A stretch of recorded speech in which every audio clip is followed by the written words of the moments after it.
Renungan Pagi, Christ Triumphant atau Kristus yang Menang oleh Ellen G. White, 14 Juni 2025. Mari kita berdoa. Bapa kami yang di sorga, Allah pencipta langit dan bumi, laut dan segala isinya, Allah yang maha besar, maha kuasa, sumber segalanya, yang kami sembah selalu melalui anak-Mu yang tunggal, Yesus Kristus. Terpujilah Yesus, anak Allah yang maha tinggi, yang adalah pencipta dan penebus kami. Pada pagi hari ini kami bersyukur boleh bangun dan berbakti, dan sebagaimana membaca dan mendengarkan nasihat firman-Mu, kiranya ini menjadi pembaharuan bagi kami semua, agar sadar akan nilai jiwa yang mana Engkau telah mati baginya, ya Yesus. Beserta kami sepanjang perbaktian ini, kehendak-Mu yang jadi. Ampun kami akan dosa dan salah, karena kami berdoa hanya dalam nama anak Allah yang tunggal, Yesus Kristus, yang adalah Tuhan dan Juru Selamat kami. Amin. Renungan hari ini akan dibacakan oleh Ibu Sian Tangka. Kepada Ibu Sian, kami persilahkan. Terima kasih. Selamat pagi untuk kita semua.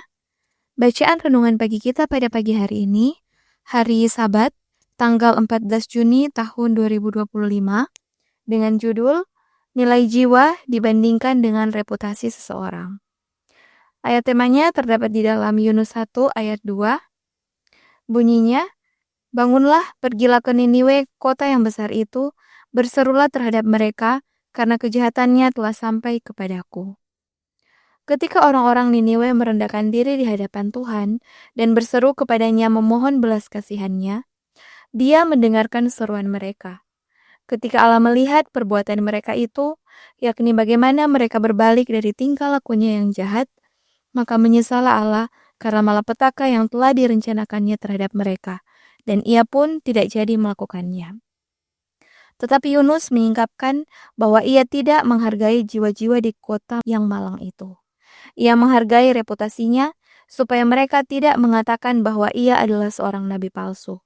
Sekarang ketika ia melihat Tuhan menunjukkan sifat-sifatnya yang penuh belas kasihan dan menyelamatkan kota yang telah merusak jalan-jalannya di hadapannya, Yunus tidak bekerja sama dengan Allah dalam rencananya yang penuh belas kasihan. Ia tidak memikirkan kepentingan orang-orang. Ia tidak bersedih hati bahwa begitu banyak orang harus binasa karena mereka tidak dididik untuk melakukan yang benar. Dengarkan keluhannya. "Jadi sekarang ya Tuhan, cabutlah kiranya nyawaku, karena lebih baik aku mati daripada hidup." Tetapi firman Tuhan, "Layakkah engkau marah?" Yunus telah keluar meninggalkan kota itu dan tinggal di sebelah timurnya. Ia mendirikan di situ sebuah pondok dan ia duduk di bawah naungannya menantikan apa yang akan terjadi dengan kota itu. Lalu atas penentuan Tuhan Allah, tumbuhlah sebatang pohon jarak melampaui kepala Yunus untuk menaunginya, agar ia terhibur daripada kekesalan hatinya. Yunus sangat bersukacita karena pohon jarak itu. Kemudian Tuhan memberikan sebuah objek pelajaran. Tetapi keesokan harinya ketika fajar menyingsing, atas penentuan Allah datanglah seekor ulat yang menggerak pohon jarak itu sehingga layu. Segera sesudah matahari terbit, maka atas penentuan Allah bertiuplah angin timur yang panas terik, sehingga sinar matahari menyakiti kepala Yunus. Lalu rebahlah ia lesu dan berharap supaya mati. Katanya, "Lebih baiklah aku mati daripada hidup." Lalu Allah berfirman, "Engkau sayang kepada pohon jarak itu, yang untuknya sedikit pun engkau tidak berjerih payah, dan yang tidak engkau tumbuhkan, yang tumbuh dalam satu malam dan binasa dalam satu malam pula. Bagaimana tidak aku akan sayang kepada Niniwe, kota yang besar itu, yang berpenduduk lebih dari 120.000 orang, yang semuanya tidak tahu membedakan tangan kanan dan tangan kiri, dengan ternaknya yang banyak." Dalam sejarah Niniwe, ada sebuah pelajaran yang harus Anda pelajari dengan seksama. Anda harus tahu kewajiban Anda terhadap sesama manusia yang bodoh dan ternoda yang membutuhkan bantuan Anda. Dikutip dari manuskrip 164 tahun 1897. Demikian bacaan renungan pagi kita. Tuhan Yesus memberkati kita semua. Terima kasih atas penatalainan Ibu Sian. Tuhan Yesus memberkati. Selamat pagi saudaraku dalam Tuhan. Selamat Sabat. Tentang Niniwe, Roh Nubuat berkata dalam Para Nabi dan Raja, halaman 153 paragraf 1 yang berbunyi, "Namun, walaupun Niniwe telah menjadi jahat, tidak seluruhnya dibiarkan dalam kejahatan. Ia yang melihat semua anak manusia," Mazmur 33:13, "dan melihat segala sesuatu yang berharga," Ayub 28 ayat 10, merasa di dalam kota itu banyak orang yang sedang mencari sesuatu yang lebih baik dan lebih tinggi. Dan jika sekiranya diberi kesempatan hendak belajar tentang Allah yang hidup, akan menyingkirkan perbuatannya yang jahat, lalu berbakti padanya. Maka begitulah di dalam kebijaksanaannya, Allah menyatakan dirinya sendiri kepada mereka dengan cara yang tidak dapat salah, memimpin mereka dengan kemungkinan sampai bertobat. Nyonya White dalam pasal yang sama menjelaskan bahwa Niniwe merupakan pusat tindak pidana dan kejahatan. Roh Nubuat menggambarkan kota itu sebagai kota penumpah darah. Seluruhnya dusta belaka, penuh dengan perampasan. Dalam bahasa kiasan, Nabi Nahum membandingkan orang-orang Niniwe dengan seekor singa ganas yang buas. Namun karena banyak yang sedang mencari sesuatu yang lebih baik dan lebih tinggi, Niniwe punya harapan, dan Allah tidak biarkan atau tinggalkan. Untuk inilah Allah mengirimkan Yunus untuk menyerukan amaran. Dalam 40 hari Niniwe akan ditunggang balikan. Bagaimana sikap Niniwe?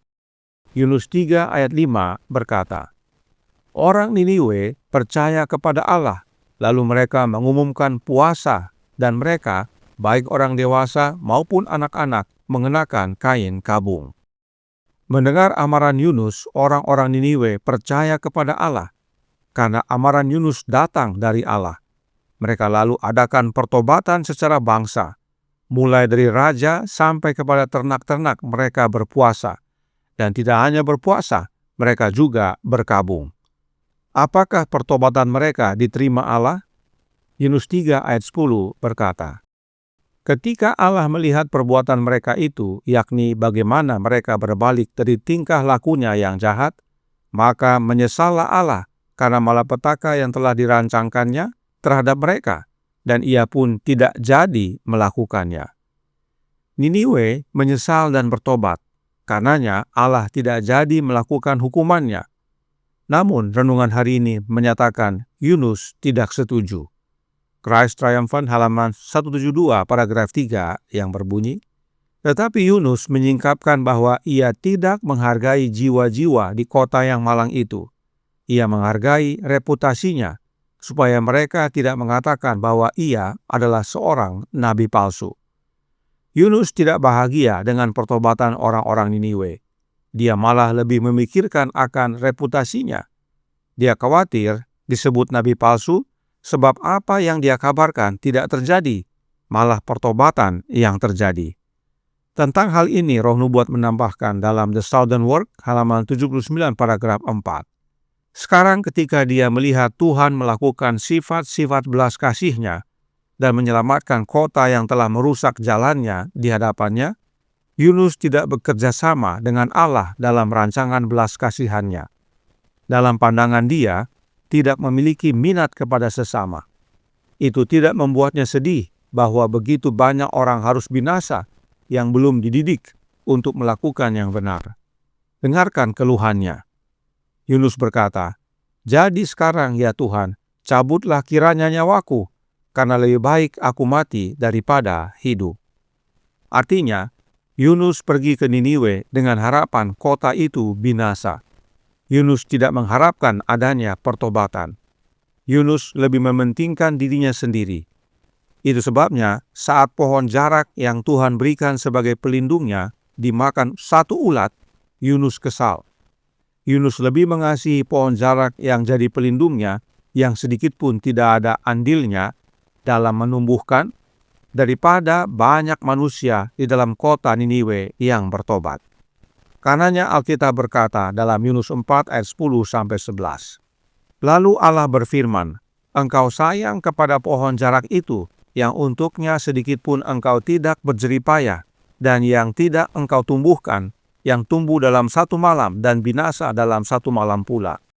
Bagaimana tidak aku akan sayang kepada Niniwe, kota yang besar itu, yang berpenduduk lebih dari 120.000 orang, yang semuanya tak tahu membedakan tangan kanan dari tangan kiri, dengan ternaknya yang banyak? Pohon jarak itu bukan usaha atau ciptaan Yunus, tetapi dia sayangi. Apalagi manusia, seharusnya Yunus lebih menyayangi, lebih daripada sekedar pohon jarak, karena manusia adalah ciptaan Allah yang termulia. Allah dalam belas kasih-Nya masih memberikan kesempatan kepada Niniwe, tetapi Yunus yang tidak berbuat apa-apa, tidak punya jasa apa-apa, lebih mengutamakan reputasinya dan marah. Hal ini layaknya ulat yang telah memakan pohon jarak tersebut, telah merusak hidup Yunus. Bukan karena banyak hal maka Yunus jadi marah, tetapi karena hanya satu hal. Yunus tidak mau bekerja sama dengan Allah untuk selamatkan jiwa-jiwa, yaitu karena reputasinya sendiri. Perhatikan yang Roh Nubuat nyatakan berikut ini dalam Prophets and Kings halaman 270 paragraf 2. Roh Allah mengirim pekabarannya kembali ke setiap hati dan menyebabkan banyak orang gemetar karena dosa-dosa mereka dan bertobat dalam kerendahan hati yang dalam. Roh Allah menekankan pekabaran yang Yunus sampaikan ke dalam setiap hati orang Niniwe. Jadi, meskipun Yunus yang serukan atau kabarkan, tetapi adalah pekerjaan Roh Allah, pekabaran itu mendatangkan pertobatan. Ini penting kita pahami, karena sering kita terjebak dalam perasaan bahwa pertobatan seseorang itu karena keberhasilan kita menjelaskan atau mengabarkan kebenaran. Bukan demikian, saudaraku dalam Tuhan. Melainkan pertobatan adalah hasil pekerjaan Allah oleh kehadiran Roh-Nya dalam hati. Melalui pekerjaan Roh Allah inilah maka pekabaran Yunus tidak sia-sia. Bahkan Yunus sendiri saat dalam perut ikan sadar bahwa Allah adalah satu-satunya jalan keselamatan. Yunus 2 ayat 9 berbunyi, "Tetapi aku dengan ucapan syukur akan kupersembahkan korban kepadamu. Apa yang kunasarkan akan kubayar. Keselamatan adalah dari Tuhan." Yunus tahu bahwa keselamatan itu dari Bapa. Dan benar, Niniwe bertobat. Tetapi Yunus malah kesal dan marah. Ulat reputasi diri menggerogoti kehidupannya. Pertanyaan bagi kita semua yang mengaku umat Allah. Ulat apakah yang menggerogoti hidup kita, yang membuat kita lama-kelamaan binasa? Puji Tuhan, pada akhirnya Yunus sadar dan bertobat. Kita semua yang adalah Yunus-Yunus modern yang dipanggil Allah untuk mengabarkan kebenaran kepada banyak orang agar mereka bertobat. Kiranya mengambil pengalaman Yunus menjadi nasihat bagi kita semua. Bukan reputasi kita yang utama, tetapi keselamatan jiwa-jiwa. Tuhan memberkati, saya bawa dalam nama Yesus. Amin. Mari kita berdoa. Bapa kami yang di sorga, Allah pencipta langit dan bumi, laut dan segala isinya, Allah yang maha besar, maha kuasa, sumber segalanya, yang kami sembah selalu melalui anak-Mu yang tunggal, Yesus Kristus. Terima kasih atas nasihat yang penting sekali bagi kami, karena kami sering memikirkan tentang reputasi kami, gantinya dengan setia menerima akan kehendak-Mu ya Bapa, khususnya pertobatan akan sesama kami manusia. Karenanya tolong kami ya Bapa, karuniakanlah roh anak-Mu dalam hidup ini, sebab dengan kehadiran Roh Kristus maka pekabaran kebenaran dapat ditekankan dalam hati, dapat diyakinkan dalam kehidupan orang-orang yang kami jangkau, sehingga mereka pun mengalami pertobatan yang sama, dan kami pun boleh menjadi saksi-Mu yang penuh kuasa. Dan biarlah melalui pengalaman Yunus kami sadar bahwa bukan reputasi kami yang utama, tetapi keselamatan jiwa-jiwa. Beserta kami sepanjang hari ini kehendak-Mu yang jadi, ampun kami akan dosa dan salah, karena kami berdoa hanya dalam nama Anak Allah yang tunggal, Yesus Kristus, yang adalah Tuhan dan Juru Selamat kami. Amin.